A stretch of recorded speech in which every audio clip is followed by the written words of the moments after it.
whole story with Monatomics, just to reiterate, is that all the monatomics were patented by Robert Hudson. I believe that was about 40 to 60 years ago, quite a bit of time back, that all the monatomic elements were discovered and patented. And then what happened then is that all the medical companies could not just use osmium, iridium, or whatever and try to brand it as Bayer or whatever kind of drug, because they would be breaching the patent. And then in addition to that, because monatomics deal with the energetic body, meaning the spirit body first before it deals with the physical body, it also has the potential to bring a person into some kind of spiritual or paranormal experience, which is of course another thing that the medical industry doesn't want. So monatomics have only been used by the medical industry as the healing property, the actual healing property within any real wonder drug that they're presenting. So again, a wonder drug is basically, if you have heart failure, they have a drug at Merck for heart failure, and that's called a wonder drug because it's dealing with a very extreme circumstance, right? But in that wonder drug, it consists of the monatomic, let's say osmium is what really helps with the heart, and that is the healing property of that substance. And then what is also added though, so that they can obtain the patent, is synthetics. So they have to add all this stuff, dimexinol, troxinol, stuff that they've created in order to basically change the formula of the substance so that they can patent it. And that's the only way that they can sell it. And then what that does is, because monatomic is, I can't stress enough, is actually alive. So it doesn't take well to synthetics. The whole idea of a monatomic is to change a synthetic into an organic, because cancer can be seen as a synthetic. What a synthetic is, especially when you're dealing with this kind of reality, you find that on the general tenets of how everyone sees a synthetic, nothing is synthetic, not even plastic, because all of it is made out of atoms.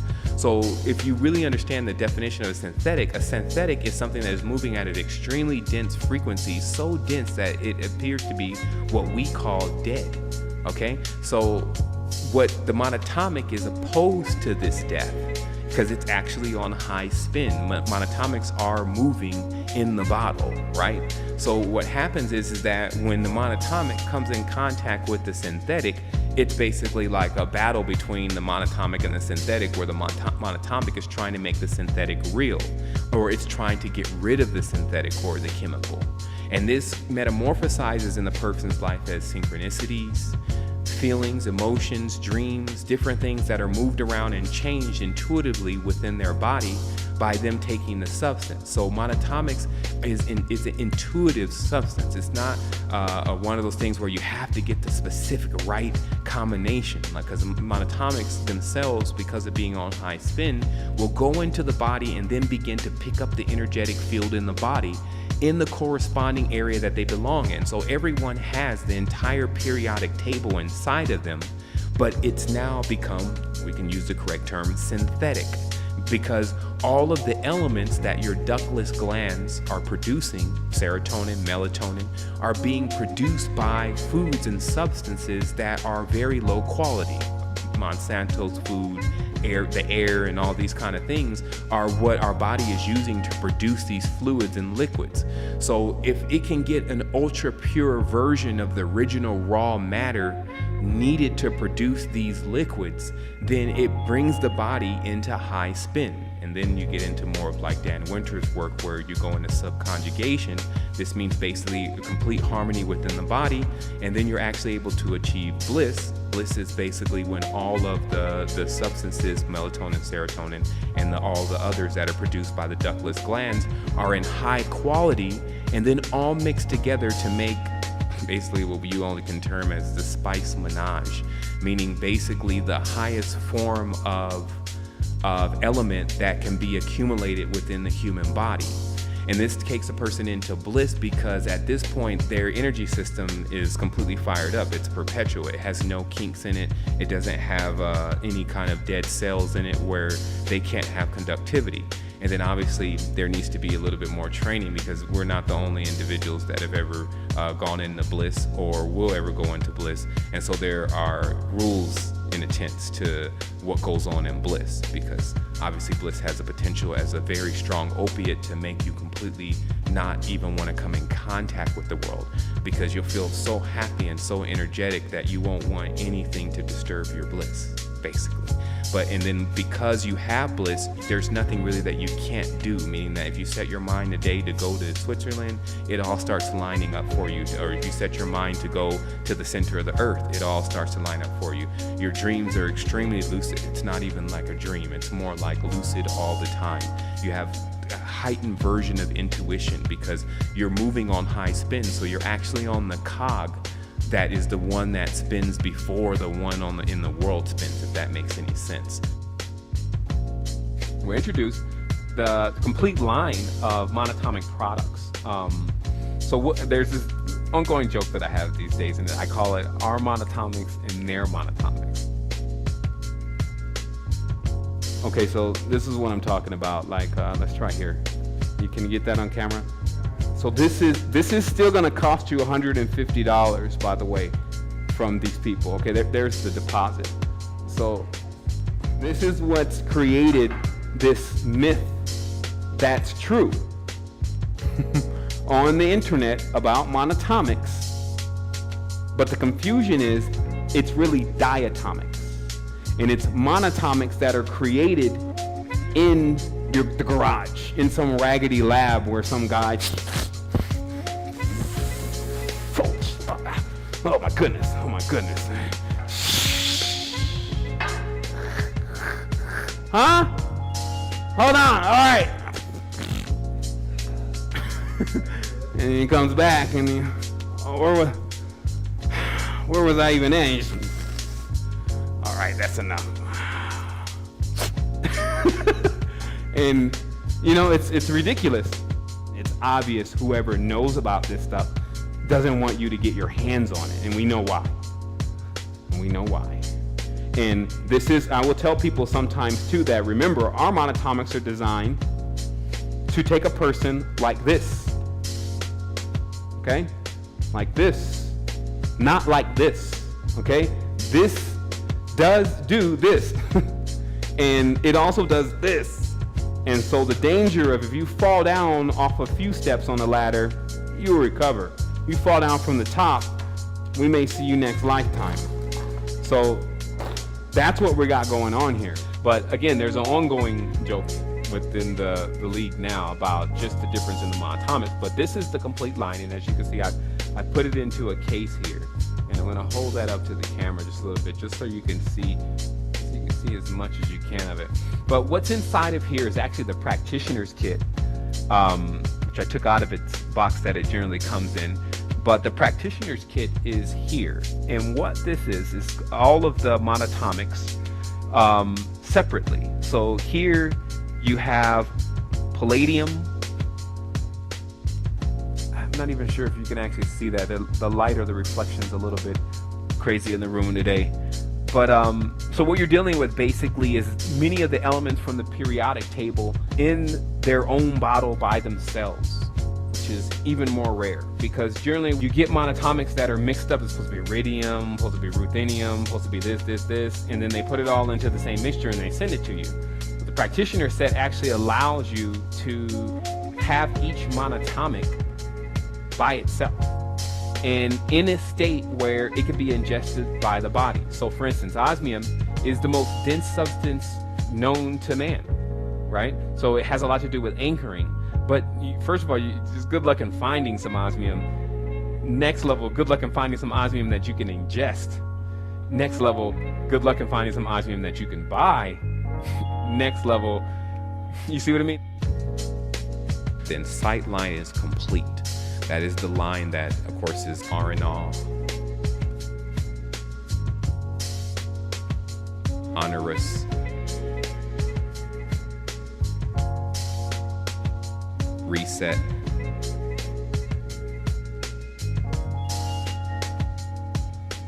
MFKZT 1000.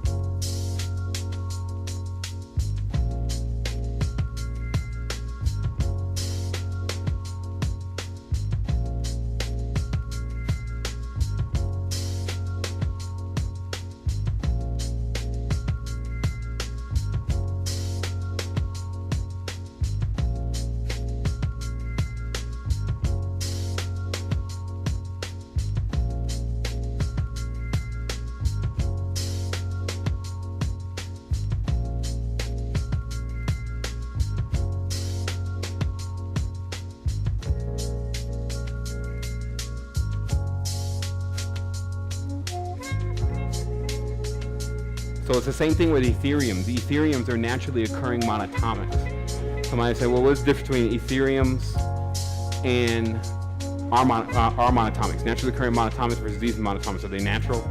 We're talking about purification processes here. No vegetable matter, no metallic matter, meaning that everything is in stages. Homeopathy, chelated, those are all stages of the product.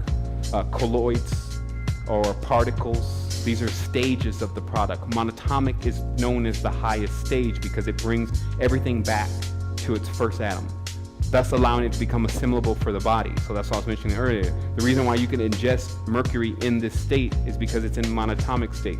Other than that, it's somewhat of a very painful process.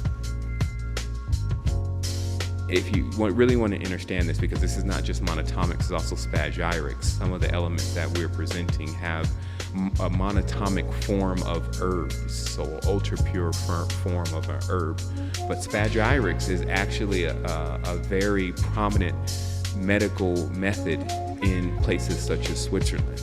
So if you go to the US, obviously no one knows about spagyrics. If you go to Germany, they're now incorporating homeopathy, or have been incorporating homeopathy within their medical institutions, but spagyrics is still not there. But if you go to Switzerland, they've gone all the way into spagyrics. And again, all this monatomics and spagyrics, all it really is the ultra pure form of the essence of the substance.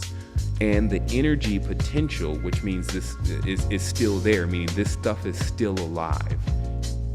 Finally, again, to just understand what monatomics is and why it's been so difficult to get monatomics, especially on the internet, is because generally anyone that can produce this type of substance has a tendency to just keep it for themselves or just allow it to be available through private practice. And obviously what you're dealing with overall, just to make it very simple, is something very similar to what you deal with when you understand frequency and how effective frequency can be on things based on its carrier. And I'll explain that very briefly. Most people carry frequency over audio devices, i.e. you hear the frequency. This can be tones, gongs, chakras, etc.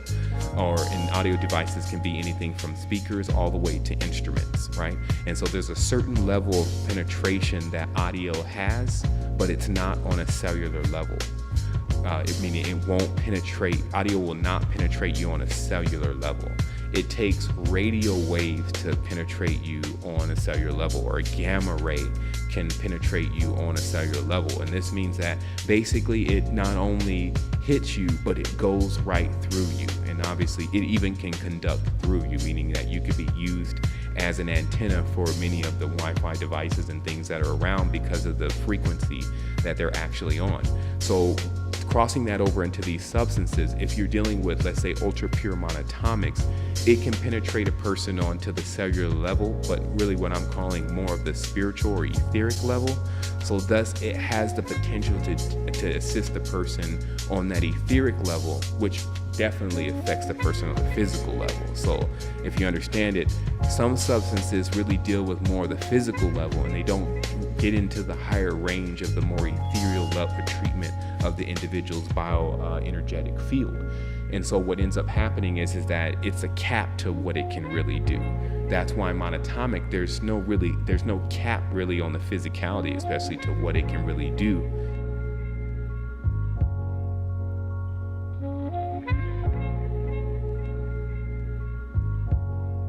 Monatomics put an individual on high spin. It puts an individual into the stage of consciousness that is necessary for them to even glide into their inner verse. And it's not a joke, it's not a game. So this is something that if you're doing it for the first time, you need that support system. But you also have to realize with other individuals that want to go right into MFKZT 1000 and go in a high spin, a raggedy chariot and off, for lack of better terms, that is not the proper method of how to go into the activation. So whatever the person experiences, you're able to go back in, because some people you're not going to be able to stop. They're going to be like, oh no, I want to go into monatomics right away, and I'm okay, I got a good diet, trust me, I feel it. And then they take it, and then I won't say anything negative occurs, but something maybe not to the degree of what they expected, or something that was completely too aggressive for them begins to occur, then you can also remind the person, hey, and that's why our products are in a sense staged in their strength. To when a person takes it one time, it puts only a certain amount into the system. So if the person starts to speed up, they say, whoa, this is a little bit too much for me. You say, well, wait a minute, that's what we talked about, is that now you're on, you're going into the practitioner's kit and you haven't even gone into the internal cleansing. Why don't you see that it works though? Let's, rewind here and then get this to a point so that way when you get into that stage again, you're able to fully maximize what you're experiencing. I was noticing that the effects of monotomics are so subtle sometimes that even the biggest adepts, the greatest adepts that have an opportunity to utilize them don't even realize where it's affected their lives because of not being present. Meaning that if you've ever had the opportunity to use a product and you just look at yourself, you count off 2 months from where you were when you started using it to where you are actually now, especially in the mind. Some people are always looking for the physical phenomenon, which happens way later on. They tell you that physical phenomenon is below the speed of light. It's caught up in time. So especially in your mind, you see your mind it's vast intellect. No longer do you have these barriers that are saying, well, no, you can't have a ship, and no, you can't see if two large interlacing pieces of titanium metal spiraling together will create a portal. You can't see if you can create an atmosphere generator so that you can live in a bubble, or going into another reality that doesn't have an atmosphere, but you need one that can support you because you're in a physical vehicle, or dropping vehicles altogether that are physical and going into other geometry that we know are present.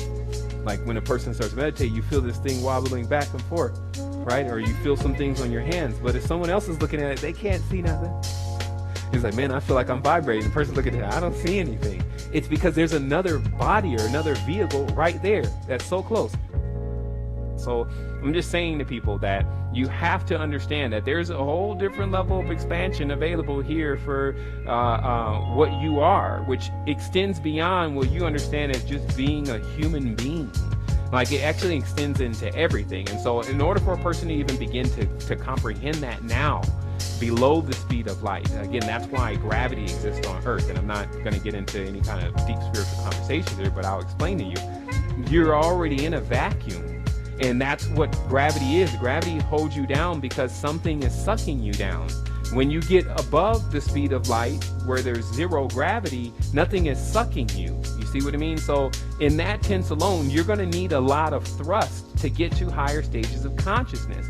So that's what this is about. This is about thrust. But thrust has to do with fuel.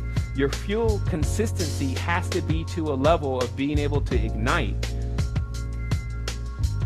That's it. Basically ignite into the stage that you want to actually get to. You see what I mean? So every stage that you want to get to, and I'll conclude here, person's going to need the fuels in order to get into a higher stage of consciousness. You could do it with breath, yes. Depending upon how much damage you've done to the body.